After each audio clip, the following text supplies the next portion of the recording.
예, 1절씩만 경배 찬송, 연행 찬송하고 봉헌 찬송, 찬송가로 오랜만에 가정 이번 한가위 가정 예식서에 있는 찬송가 곡입니다. 오랜만에 부르시는 분들도 계실 테지만 우리 교회가 찬송가를 자주 안 불러서 오히려 익숙하지 않은 분들도 계실 것 같아요. 우리 경배 찬송 1절만 불러보겠습니다.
봉헌 찬송입니다.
(2020년 10월 4일) 창조절 다섯째 주일로 하나님께 예배를 드리시겠습니다.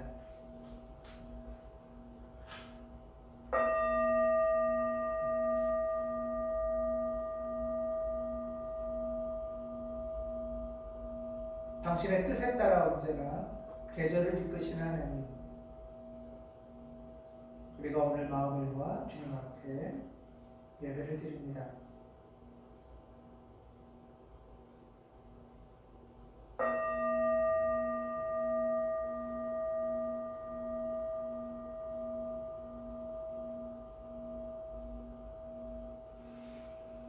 모든 존재의 근원이시고 복의 근원이신 하나님, 세월이 수상하지만 당신의 뜻 가운데 가을이 오고 추석을 맞았습니다.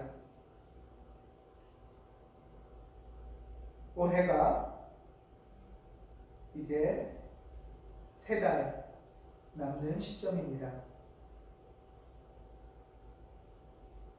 어려움도 있고 낯섦도 있지만 우리가 당신 앞에 머물며 당신의 뜻에 다시 귀를 기울이기를 원하오니 주님, 우리의 예배 가운데 함께하여 주시옵소서. 주 예수 그리스도의 이름으로 기도합니다. 아멘.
당신들은 주 당신들의 하나님의 명령을 잘 지키고 그의 길을 따라가며 그를 경외하십시오.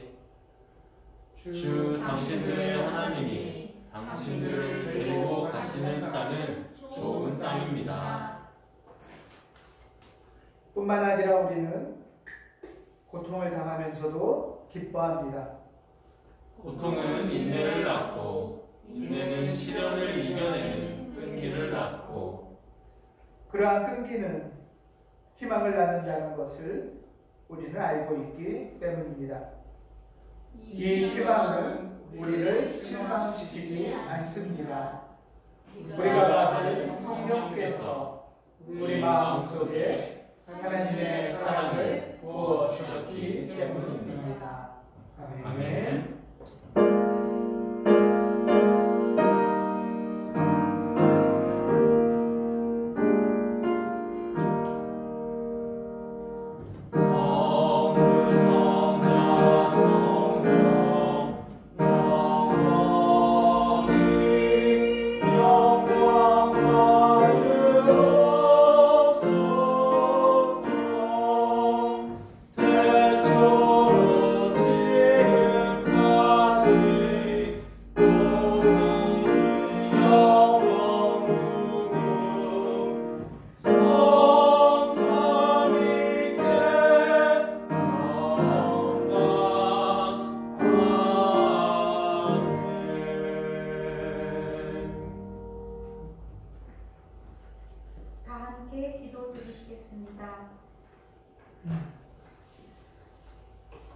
주님, 우리는 처음으로 고향 방문과 친지들과의 모임을 자제하라는 명절을 지냈습니다.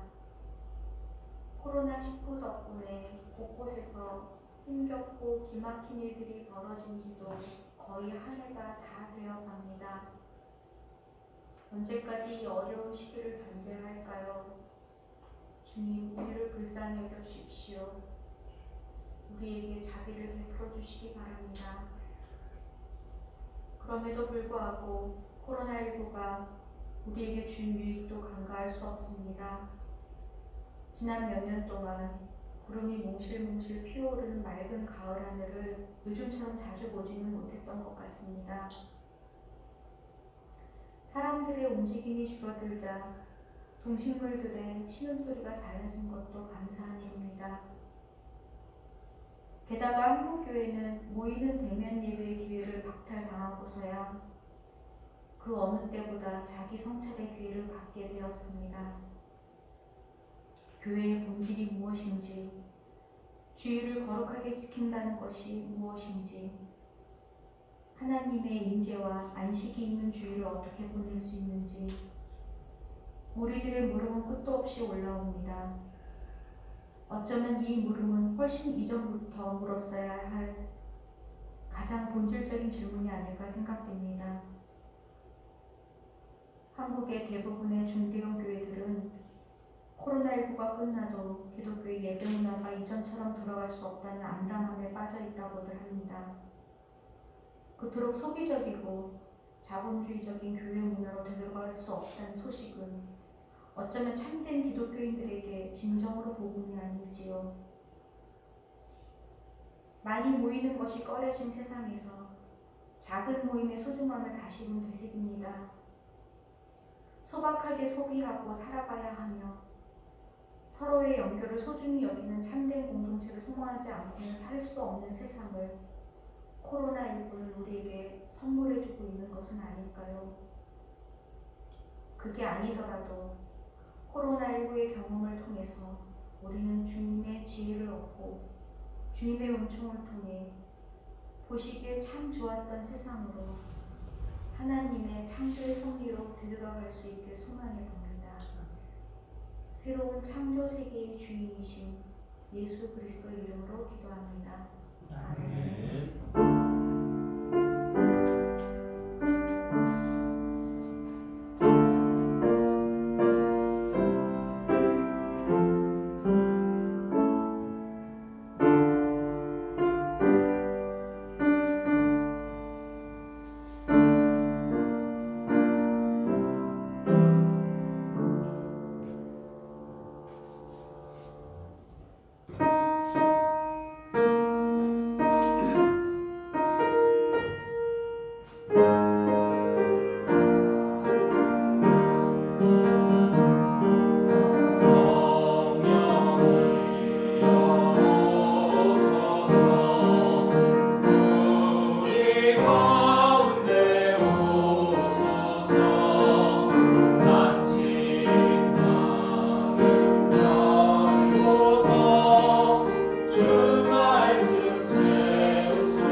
오늘 우리에게 주시는 말씀은 예레미야서 33장 10절에서 11절 그리고 이사야서 49장 15절 말씀입니다.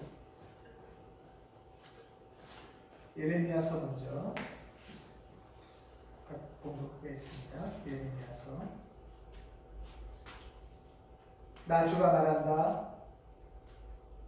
너희들은 이곳이 황폐하여 사람도 없고 짐승도 없다고 말하지만 지금 황무지로 변하여 사람도 없고 주민도 없고 짐승도 없는 유다의 성읍들과 예루살렘의 거리에 또다시 환호하며 기뻐하는 소리와 신랑 신부가 즐거워하는 소리와 감사의 찬양 소리가 들릴 것이다. 주의 성전에서 감사의 제물을 바치는 사람들이 이렇게 찬양할 것이다. 너희는 만군의 주님께 감사하여라. 진실로 주님은 선하시며 진실로 그의 인자하심 영원히 변함이 없다. 내가 이 땅에 포로들을 돌아오게 하여 다시 옛날과 같이 회복시켜 놓겠다. 나 주의 말이다. 네. 이사야서 49장 15절입니다. 어머니가 어찌 제 젖먹이를 잊겠으며 제 태에서 나온 아들을 어찌 궁일이 여기지 않겠느냐. 비록 어머니가 자식을 잊는다 하여도 나는 절대로 너를 잊지 않겠다. 아멘.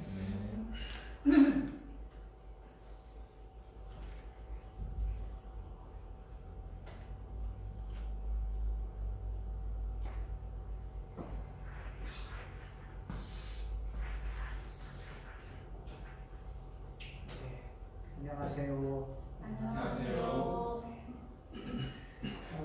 오늘이 추석 이제 명절 연휴의 마지막 날입니다.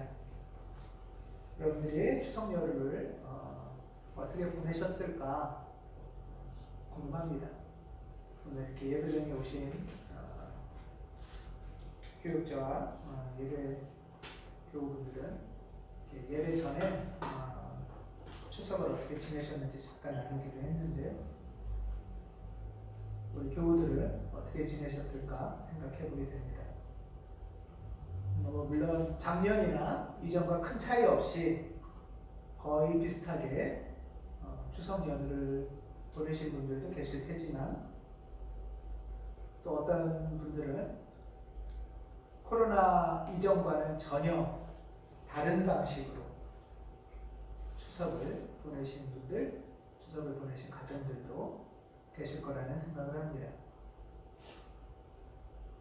이전에는 이렇게 늘 명절이 되면 벌초하고 차례드리고 또 시댁 여성분들, 결혼하신 여성분들은 시댁이나 또 친지에 인사하러 다니고 이런 일들이 많이 있었고 작년에만 해도 그래서 이렇게 명절을 앞두고는 명절 주묵은 이런 말들이 굉장히 많이 회자됐던 것 같아요. 명절 앞두고 이렇게 하십시오. 주묵을 좀 줄여주십시오. 이런 운동들도 했었고요. 그렇게 말로 여러 번 주묵을 줄여달라, 또 남녀 평등하게 명절 지내자 이런 얘기해도 쉽게 안 고쳐졌잖아요. 막 수십 년 된, 수십 년 이상 된 습관들이어서. 근데 코로나로 일시에 갑자기 명절 주무분이 많이 줄어들 수도 있었겠다. 이런 생각을 합니다. 왜냐하면 아시듯이 올해는 아주 정부의 국가에서 나서서 공식적으로 벌초는 대행하는 게 효도다. 이러고 부모님들이나 친지에게 찾아뵙지 않아도 된다. 차례는 온라인으로 드리자. 이게 예전에는 그렇게 하면은 이렇게 좀 뭔가 효도하지 않고 사람 도리를 안 하는 것 같은, 못 하는 것 같은, 그래서 힘들면서도 어쩔 수 없는 그런 또 양가 감정이라고 할까요? 죄책감도 있고 해야 할 것도 같고 하기 싫기도 하고 하기 힘들기도 하고 이런 것들이 막 섞여 있었는데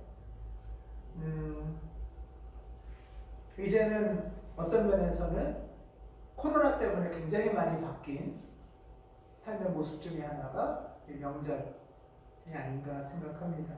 물론 또 여러 이유로 이전과 똑같이 동일한 모습으로 명절을 맞이하신 분들도 계시겠지만 그럼에도 불구하고 그 마음들은 좀 다를 거라는 생각이 듭니다.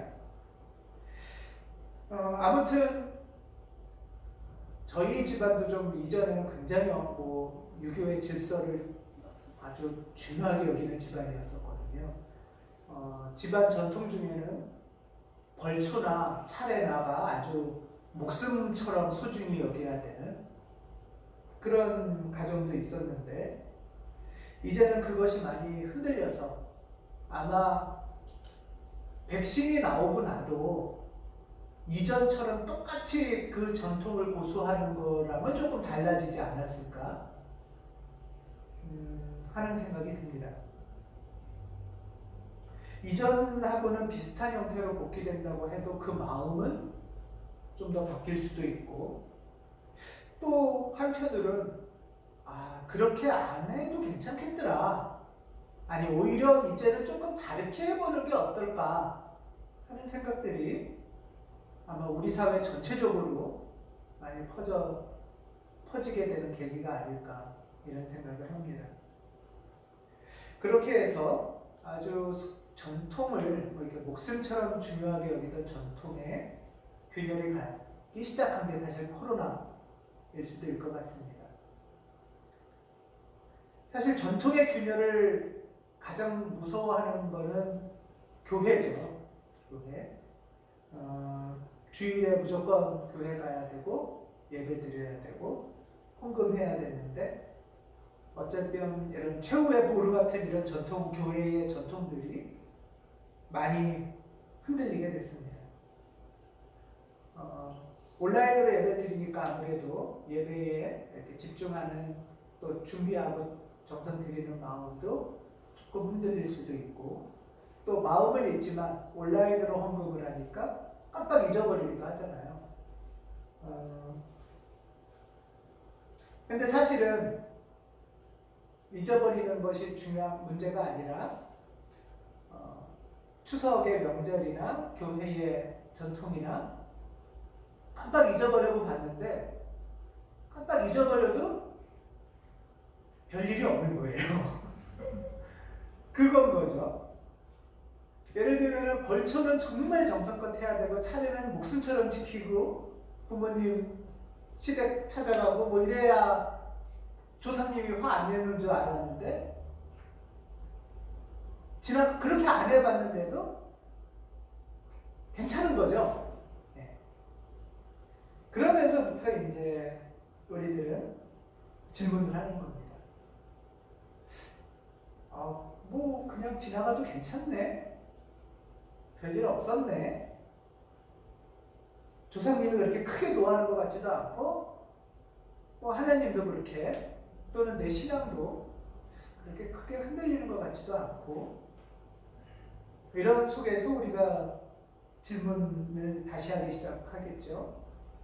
그러면 이제 이 코로나 시기 중에는 어떻게 부모님이나 친지와 관계를 가질까?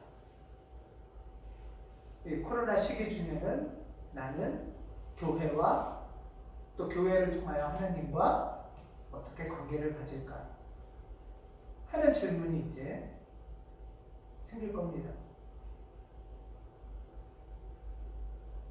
또 코로나가 멈추고 난 다음에 다시 이전의 습관으로 돌아갈지, 아니면 기왕 이렇게 된 거 잘 됐다, 부모도 끊고 벌초도 끊고 교회도 끊고 그렇게 살 건지, 코로나 덕분에, 코로나로 인하여 우리는 정말 중요하게 여겨왔던 습관과 태도에 대해서 진지한 질문을 하게 될 거라고 봅니다. 오늘 나눌 하늘 뜻 표기의 제목은 다시 춤추기 시작할 때까지. 이거는 구약학자인 월터 브루그만이 코로나 상황을 맞이하면서 묵상하고 쓴 설교집의 제목입니다. 다시 춤추기 시작할 때까지. 이거는 오늘 예레미야서 말씀처럼 우리가 고난으로 인해서 잔치하고 춤추고 결혼식 하던 것을 멈추게 된 상황을 얘기합니다. 결혼식이 멈추고 잔치와 춤이 멈춘 시기가 지금이라는 거죠. 이거는 정말 비유가 아니라 결혼식이 멈췄잖아요.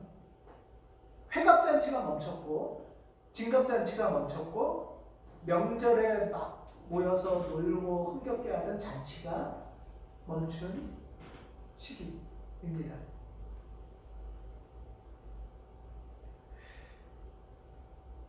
이 춤이 멈추는 시기에 부르고만은 세상의 고난, 그리고 그 고난과 하나님의 관계가 무엇일까 하는 것을 먼저 묻습니다.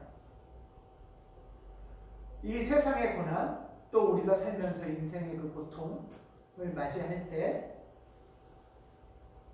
뭐 전통적으로든 흥겨워서든 습관적으로든 춤을 추다가 춤을 멈췄을 때 우리는 질문합니다. 왜 이런 일이 생길까? 그리고 이제 어떻게 해야 될까?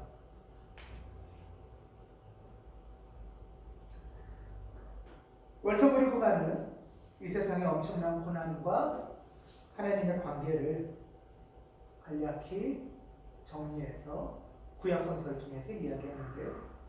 그 첫 번째가 인과응보입니다.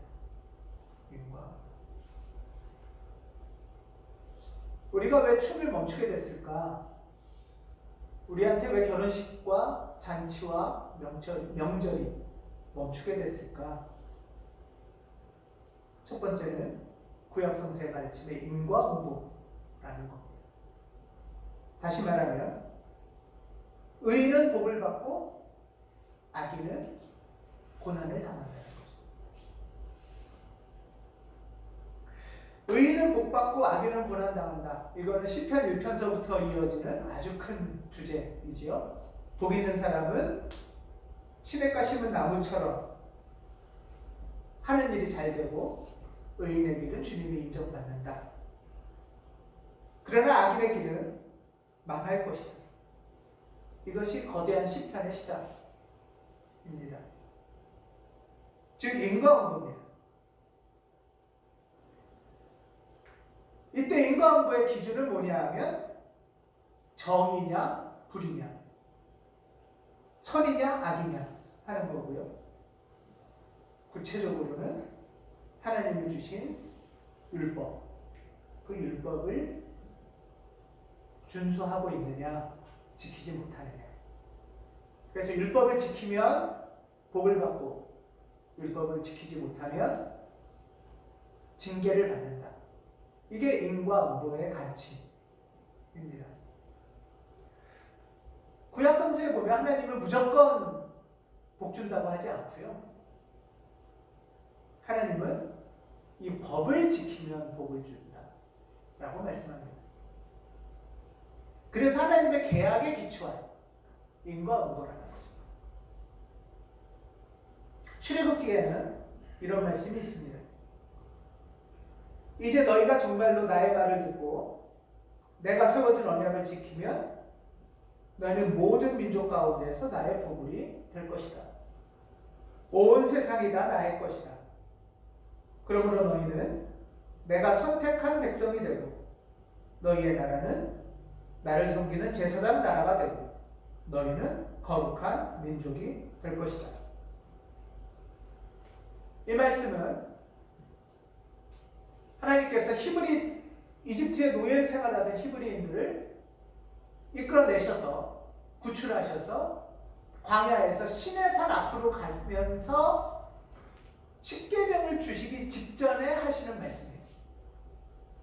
이거를 신의 계약이라고 합니다. 구원을, 출애굽이 일단 구원이죠. 출애굽, 탈출을 시키는 게 구원인데 아직 구원이 완성된 건 아니에요. 이 구원의 완성을 하시기 위해서, 완성을 이루기 위해서 하나님께서는 십계명을 주시고 이 법을 지키면 너희는 구원이 온전해질 것이다 라고 말씀하십니다.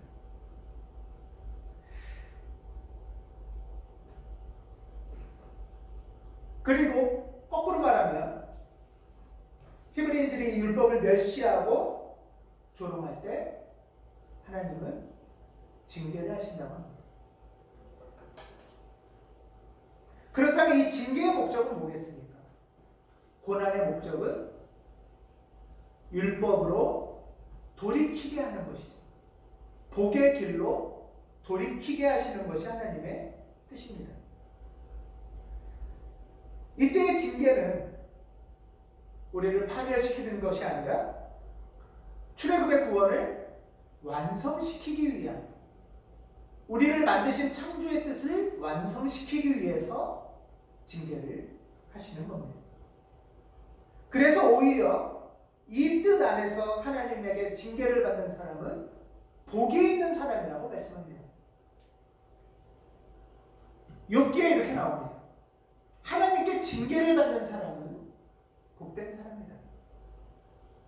그러니 전능하신 분의 훈계를 거절하지 마라.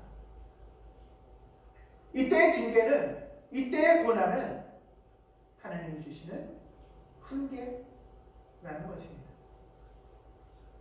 하나님의 훈계를 받으면 우리는 오히려 하나님의 선하심을 깨닫게 되는 것입니다.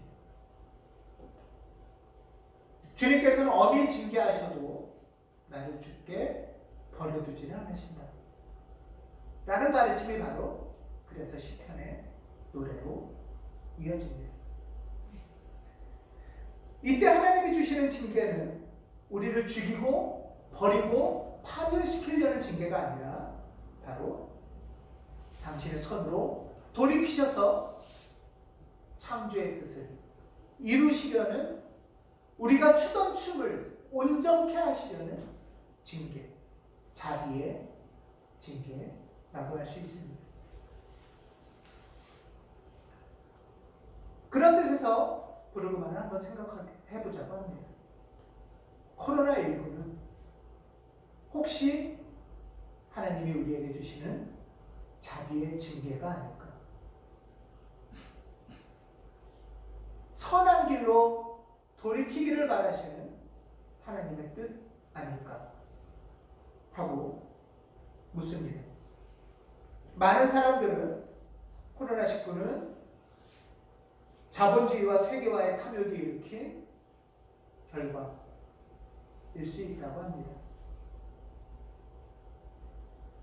자본주의와 탐욕은 하나님의 창조를 더 이상 허용할 수 없을 만큼 파괴하고 있기 때문에 하나님이 허락하신 징계일 수 있다라는 것이 브루그만의 이야기입니다.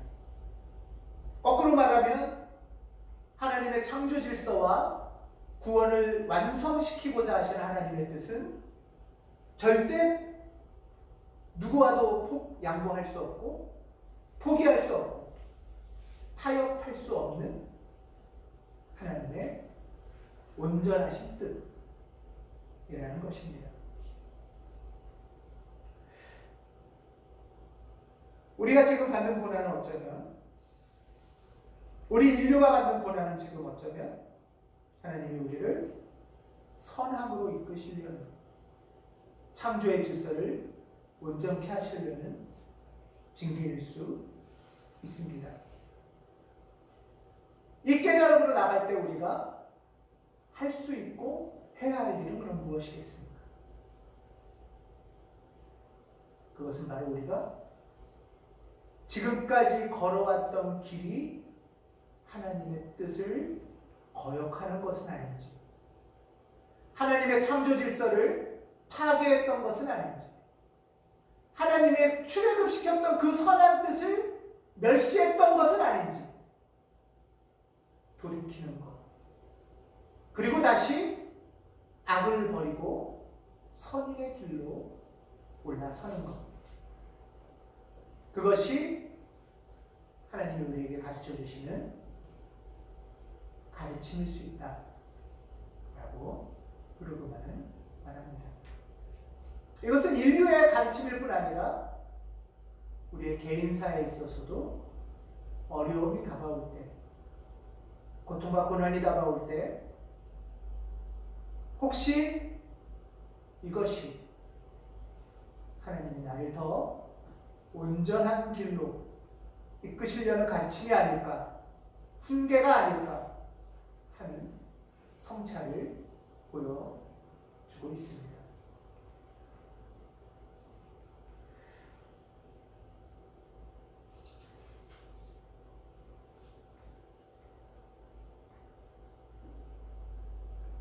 어느 정도 여러분들은 이 말씀에 도움이 되시나요?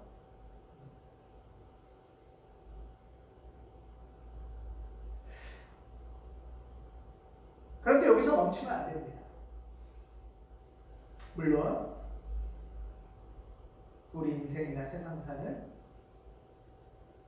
단순한 인과응보나 선악만으로는 구분이 안 되는, 해석이 불가능한 일들도 많이 있기 때문입니다. 첫 번째 지혜는 하나님의 계약에 기초한 인과응보가 아닐까라는 배움이지만 그것에만 멈춰서는 안 됩니다. 왜냐하면 하나님의 징계라고만 이야기에는 우리가 헤아릴 수 없는 일들도 많이 있기 때문입니다. 구약 성서는 또한 이 부분을 많이 이야기하고 있습니다. 대표적인 게 바로 여러분들이 잘 아시는 욥기입니다. 욥기에 나타난 친구들은 욥이 겪는 고난은 인과응보의 결과일 것이다 라고 말하면서 욥을 둘러싼 모든 일을 인과응보의 틀 안에서만 해석하고 있습니다. 욥이 분명히 뭔가를 잘못해서 이런 고난을 받을 거라는 겁니다. 첫 번째 하나님의 계약에 기초한 인과응보를 잘못 왜곡하거나 오해하는 욥의 친구들처럼 됩니다. 왜냐하면 자기는, 욥의 친구는 지금 고난을 받고 있나요? 안 받고 있나요? 안 받고 있죠. 자기는 지금 그 고난에서 제외되어 있는 상태예요. 그러면서 아이고 너 지금 고난받네? 힘들겠다? 너 분명히 뭐 잘못했구나? 하는 자신이 징벌자의 자리로 갈 수 있기 때문에 하나님의 뜻 안에서의 고난은 하나님이 하실 말씀이지 사람이 함부로 감히 쉽게 해서는 안 되는 말일 수도 있습니다. 이것이 왜곡되면 네가 지금 고난받는 거는 당연한 거고 어쩔 수 없는 거야. 너 회개하면 복 받을 테니까 잘 지내봐 라고 하면서 그 말하는 저는 난 고난 안 받아서 다행이다 하는 태도밖에 안 되겠다. 이게 바로 예수님 시대의 율법학자와 바리새인들의 잘못이었습니다.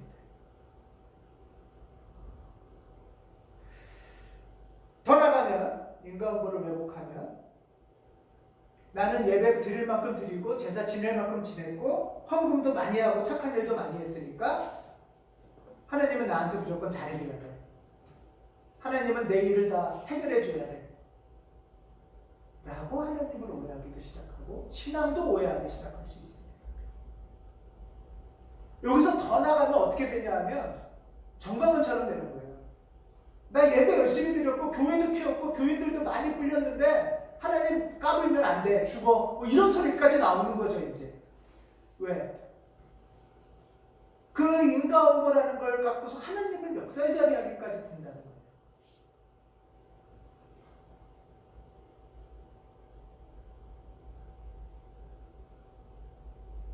이런 인과응보를 왜곡하고 오해하는 자들 앞에 욥기는 38절부터 41절까지 총 95절에 걸쳐서 이런 질문들을 합니다. 제가 읽으면 그때 주님께서 이렇게 막 까부는 자들 앞에서 그때 주님께서 폭풍이 몰아치는 가운데 물으셨다. 네가 누구이기에 무지하고 헛된 말로 내 지혜를 의심하느냐. 이제 허리를 동이고 일어서서 묻는 말에 대답해 보아라 하면서 이렇게 물으십니다.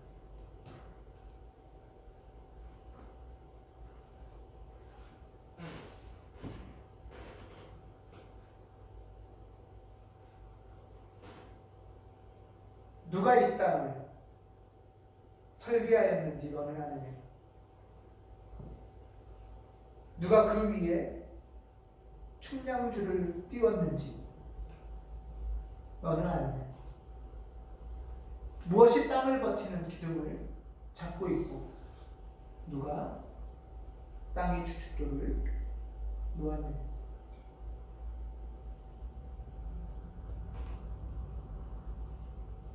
여러분, 이 질문을 받으면 마음이 어떠세요?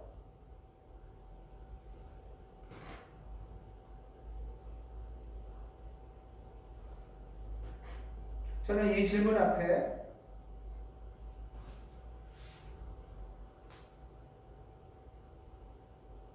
갑자기 거대한, 그러니까 엄청난 절벽이 갑자기 앞에 보이거나 거대한 바다가 펼쳐지는 것 같은 느낌이 들기도 합니다. 이 이전까지는 지금 내가 왜 이렇게 힘들지? 내가 왜 이렇게 고난당하지? 하는 것에만 자칫하면은 주목됐을 수도 있어요. 시야가 좁아졌을 수도 있는데 그것을 지금 넘어서는, 그러면서 힘들어서 이게 누구 탓일까? 왜 그럴까? 라고만 했는데 지금 전혀 다른 차원으로 하나님은 우리를 이끄는 모습을 저는 생각해 봅니다.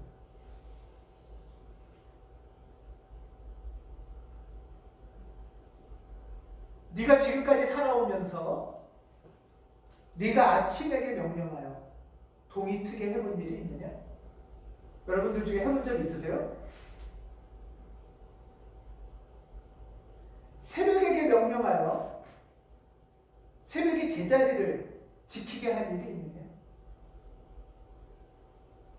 또 새벽에게 명령하여 땅을 옷깃 휘어잡듯이 거머쥐고 마구 흔들어서 악한 자들을 털어내게 한 일이 있느냐?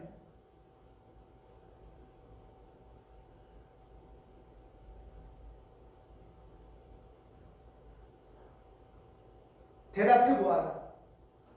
말에게 강한 힘을 준 적이 너냐? 그 목에 흩날리는 갈기를 달아준 것이 너냐?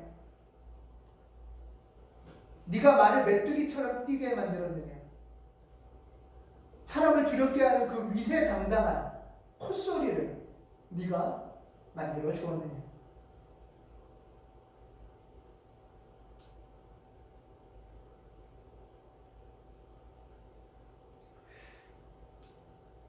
지금 욥은 또는 욥의 친구들은 왜 내가 이렇게 힘들까? 참 살아가기가 어렵다 하는 것에만, 또는 그 친구들은 너 이거 잘못해서 그런 거야, 저거 잘못해서 그런 거야 하는 것에만 매몰되어 있을 시점에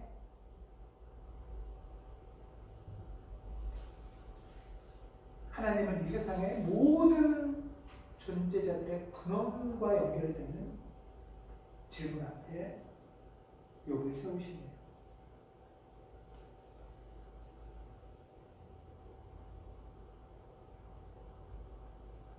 그 전까지 욥은 친구들하고 왜 이렇게 힘들지?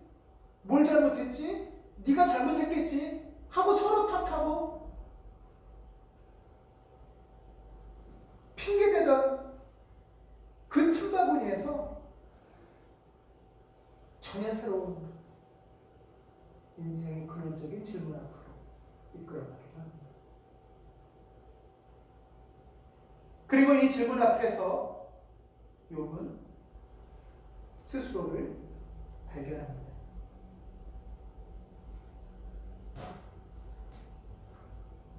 잘 알지도 못하면서 감히 주님의 뜻을 흐려놓으려 한 자가 바로 저입니다. 깨닫지도 못하면서 함부로 말을 하였습니다. 제가 알기에는 너무나 신기한 일들이었습니다. 욥은 춤을 추던 일, 춤을 멈추던 일, 그 너머에 있는 모든 존재의 신원 앞에서 존재의 신비를 만나가고 있습니다. 경이로움을 발견하고 근원적인 깨달음으로 나아가고 있습니다. 그래서 결국 욥은 이런 고백을 하는 겁니다. 주님이 어떤 분이시라는 것을 지금까지는 제가 귀로만 들었습니다. 그러나 이제는 제가 제 눈으로 주님을 뵙습니다. 마침내 욥은 인생의 고난 앞에서 삶과 죽음을 넘어서는 생의 기쁨과 슬픔과 고통의 시면에 계신 하나님을 눈으로 만나는 경이로운 사건을 경험합니다.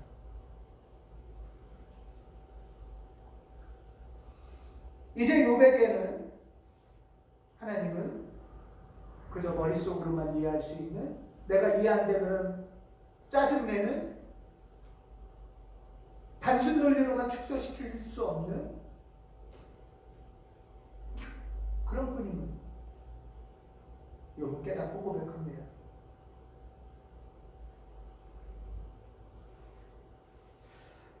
오늘 우리는 브루그만의 묵상을 통해서 인생의 고통과 세상의 고난을 구약성서는 어떻게 가르치고 있는지 살펴보고 있습니다. 하나님의 계약에 기초한 인과 음보거나 그것을 뛰어넘고 그것보다 더 깊이 있는 하나님의 경이로운 뜻이거나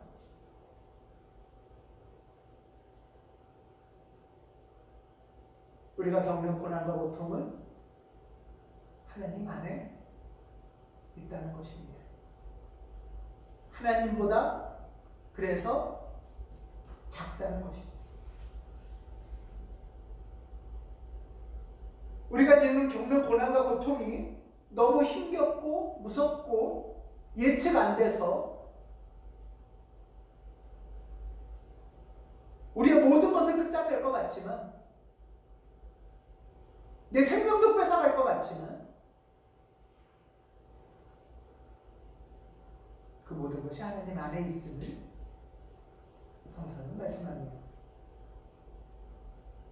징계를 내리심도 하나님이 구원의 완성을 이루시고자 복을 주시는 길이고, 욥에게처럼 그 모든 것을 넘어서는 존재의 근원을 향한 경이로움의 사건을 일으키는 일이시기도 합니다. 우리 삶의 고난은 결국 하나님 안에 있습니다. 우리가 비록 그 뜻을 다 헤아릴 수는 없지만 분명한 것은 인생의 고통과 인류의 고난은 하나님의 창조의 뜻 안에 있다는 것입니다. 오늘 예레미야서는 말씀합니다.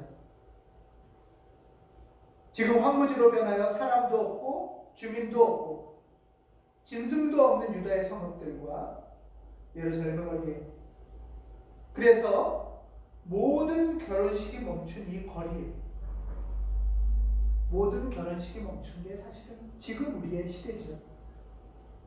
이 시대에 또다시 환호하며 기뻐하는 소리와 신랑 신부가 즐거워하는 소리와 감사의 찬양 소리가 들릴 것이다. 왜냐하면 우리의 고난과 고통은 하나님 안에 있기 때문입니다. 코로나19나 우리가 지금 겪는 질병이나 살면서 겪어가는 가난도 그리고 죽음까지도 최종의 권세가 될 수 없음을 성서에서는 끊임없이 우리에게 가르치고 있습니다. 지금은 비록 우리의 결혼식과 잔치와 춤이 멈췄지만 하나님의 자비하심으로 우리를 선한 길로 이끄실 것이며 우리가 헤아릴 수 없는 하나님의 경이로움으로 우리를 초대하실 것입니다. 그래서 너희는 만군의 주님께 감사하여라. 진실로 주님은 선하시며 진실로 그의 인자하심 영원히 변함이 없다. 이것이 예레미야의 노래입니다. 영원한 인자하심, 하나님의 자비하심, 그것은 다르게 표현하면 레헴. 레헴은 어머니의 자궁과 어원이 같습니다. 궁유람, 내 태에 품고 있는 내 아이를 향한 엄마의 마음, 그것이 바로 하나님의 자비입니다.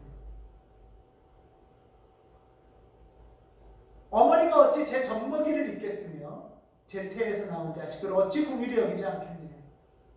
비록 어머니가 자식을 잊는다 해도 나는 절대로 너를 잊지 않겠다. 이것이 바로 구약에서 말씀하시는 하나님의 영원하신 긍휼하심입니다. 하나님은 우리의 고통을 모른 척하지 않으십니다.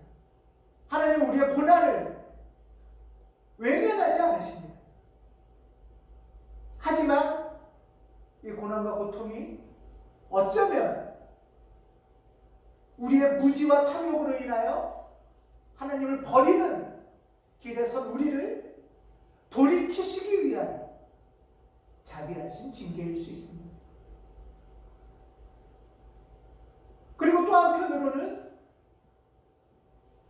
그 뜻을 다 헤아릴 수 없는, 당신은 더 깊고 더 경이롭고 더 근원으로 부르시려는 하나님의 신비로운 초대일 수도 있습니다.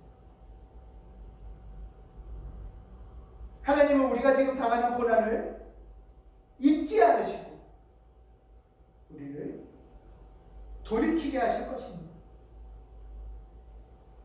그 영원한 인자하심과 자비하심으로 우리를 의인의 길로 이끄실 것이며 당신의 계획대로 우리를 온전한 창조로 부르실 것입니다.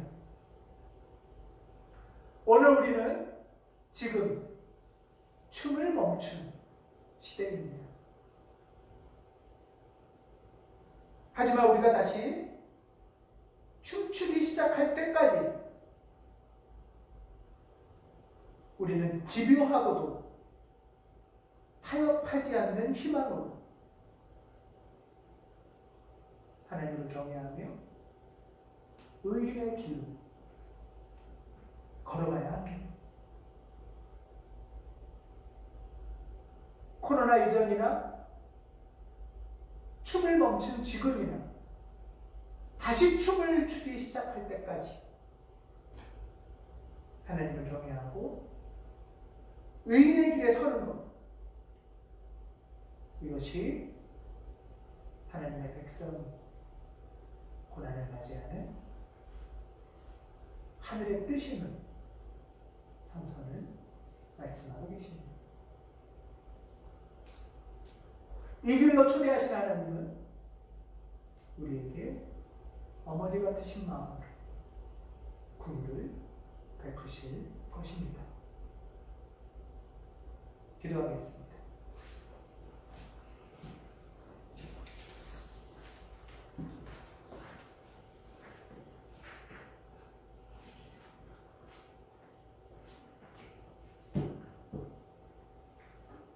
우리를 구원의 길로 초대하신 하나님,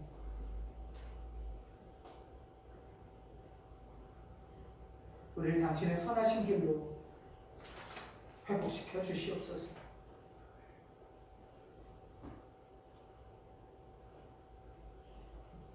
또한 고통과 고난에만 사로잡히고 눈이 가려워서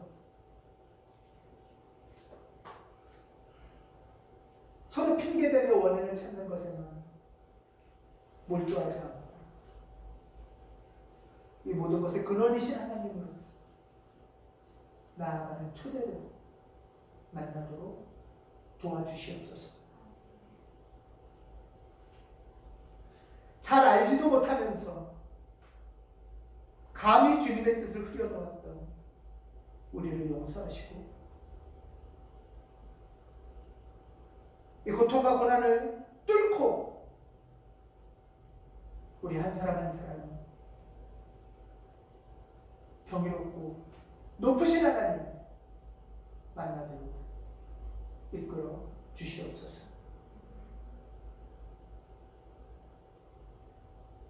주 예수 그리스도의 이름으로 기도드립니다.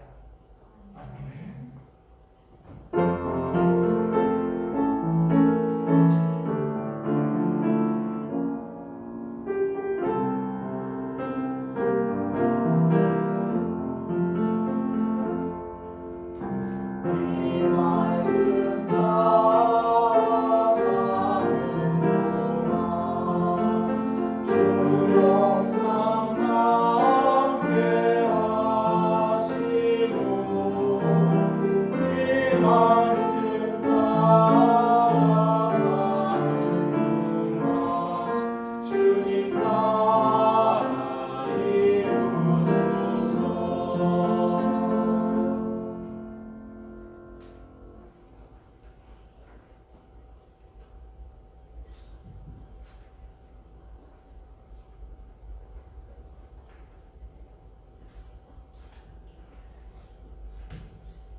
주님, 우리가 하나님의 인자하심을 의지하며 코로나 시대를 살아가고자 합니다.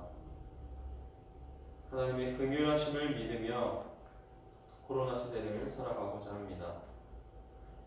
비록 우리는 부지와 탐욕으로 이 세상을 망가뜨렸지만 그럼에도 우리를 포기하지 않으시고 잊지 않으시고 돌이키시는 하나님의 창조의 선한 뜻을 우리가 믿사오니 주님, 우리를 붙들어 주소서.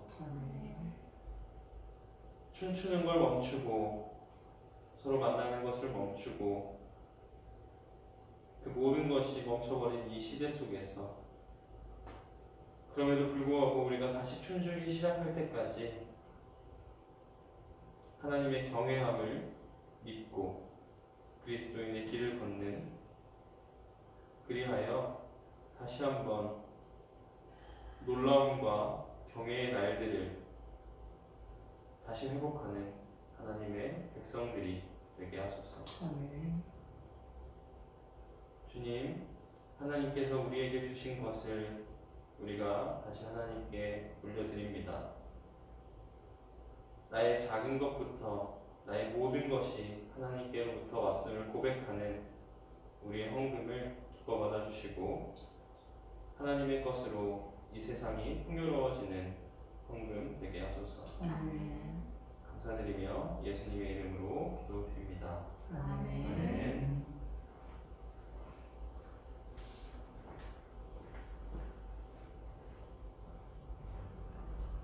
주님께서 여러분과 함께 또한 목사님과 함께 마음을 높이 우리의 마음을 주님께 올립니다. 우리 주 하나님께 감사합시다. 하나님께 감사와 찬양을 드립니다. 아멘.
이번 주가 설 연휴 주간이었습니다.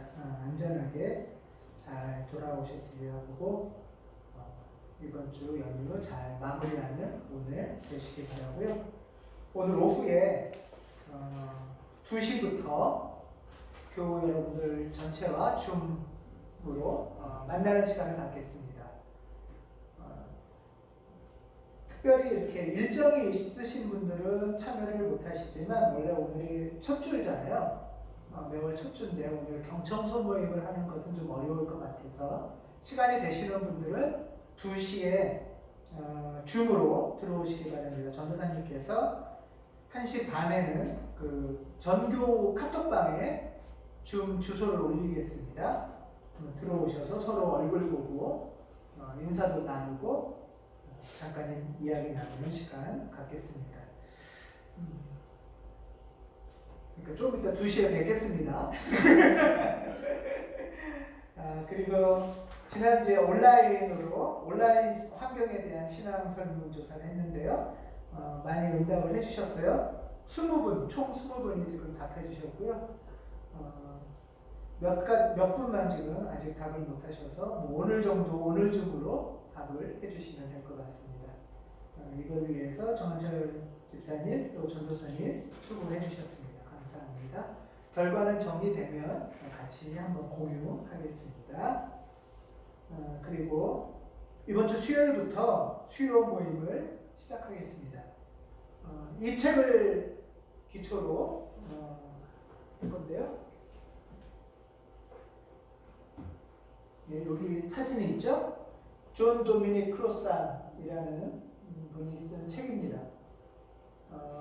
역사적 예수, 다음 첫 시간에 역사적 예수가 뭔지 그게 용어거든요. 역사적 예수에 대한 연구자예요. 역사적 예수의 연구대가라고 할 수 있습니다. 이 크로스 안에 쓴 책인데요. 원래는 이렇게 굉장히 두꺼운 책인데 이거를 일반인들이 볼 수 있게 얇게 개정판을 만드는 겁니다. 제목은 아주 단순하게 예수인데요. 부제가 있습니다. 부제가 뭐냐면 사회적 혁명가의 전기예요. 그러니까 이 사람은 2000년 전 팔레스타인에 있던 한 남성, 예수라는 남성을 그 시대의 사회적 혁명가로 봤습니다.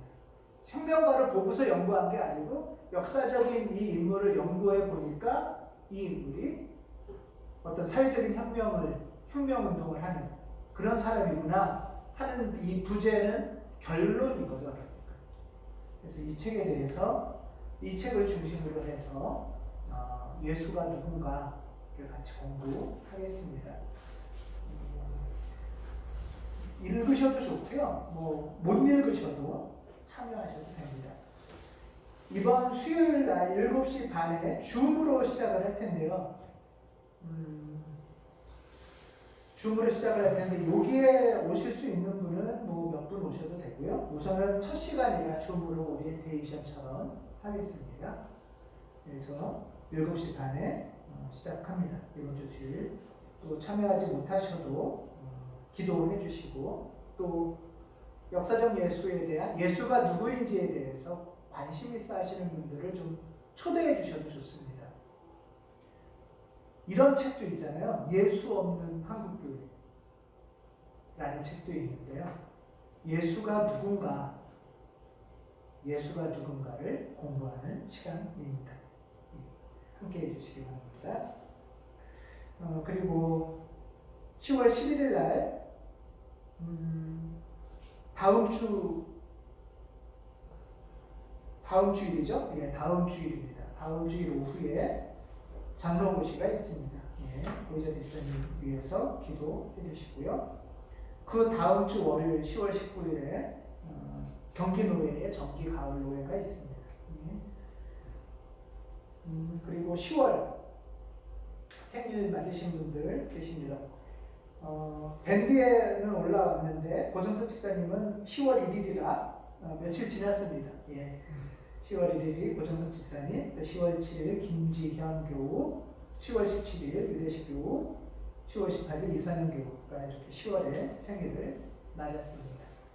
예. 우리가 직접 보지는 못하지만 10월 생일 맞으신 분을 위해서 잠깐 기도하겠습니다. 하나님, 10월에 이 지구로 탄생한 네 분을 위하여 기도합니다. 이 좋은 날씨에 이들을 이 땅에 부르신 하나님, 이분들의 삶이 가을 하늘처럼 높게 하시고 넓게 하여 주시옵소서. 이들의 마음이 맑고 푸르게 하여 주시옵소서. 가을처럼 이들의 삶의 열매가 넉넉하게 하시고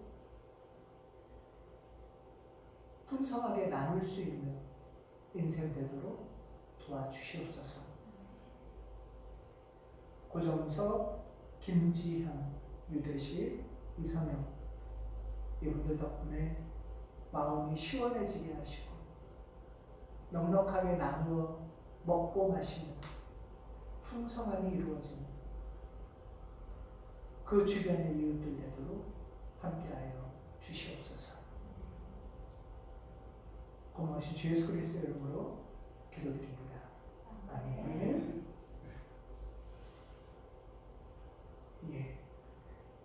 그리고 11조와 감사로 이렇게 봉헌해 주셨고요.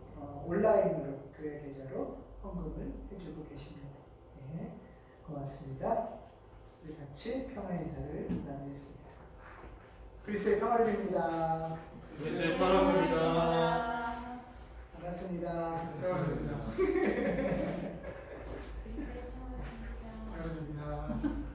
빨리 와. 그리스도의 사랑합니다.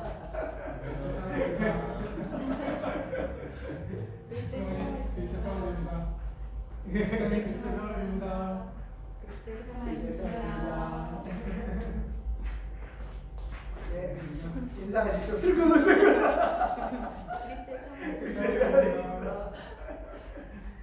네, 주의 기도를 같이 하겠습니다.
지금은 이것이 황폐하여 사람도 없고 황무지로 변하여 짐승도 없고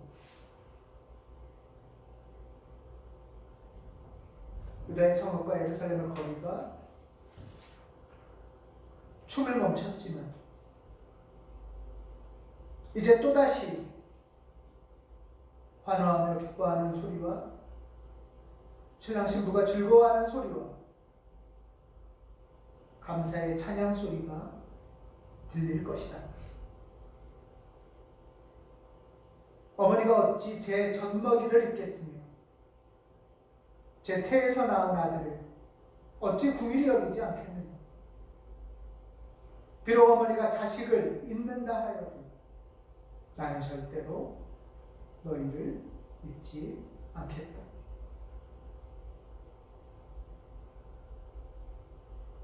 하나님 우리의 잘못을 용서하여 주시옵소서. 우리의 잘못으로 이 땅의 동물들이 사라지고 있습니다. 우리의 잘못으로 풍성하던 초록이 황무지로 변해가고 있습니다. 우리의 잘못으로 잔치가 멈추고 결혼식이 멈추었습니다.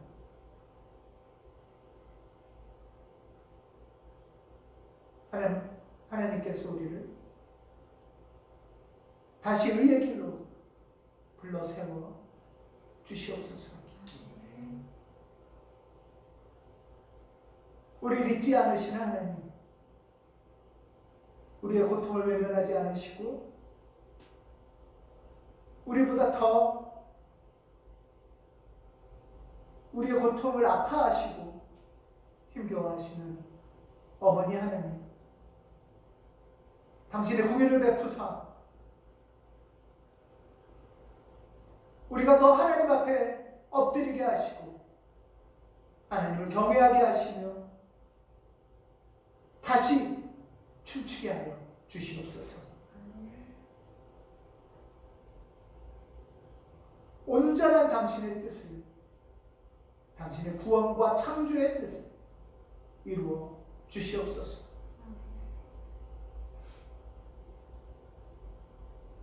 성부, 성자, 성령의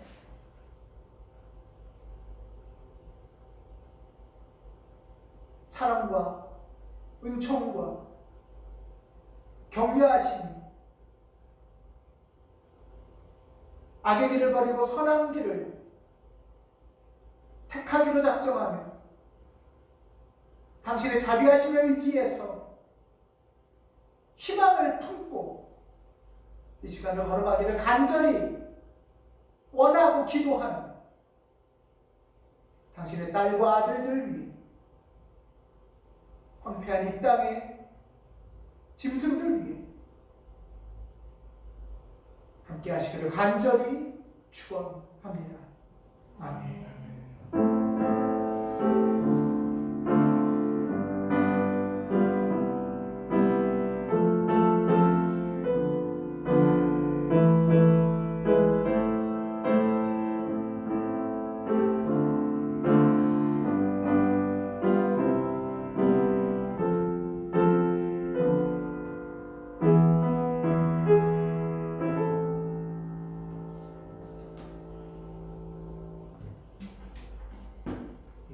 예배를 마치겠습니다.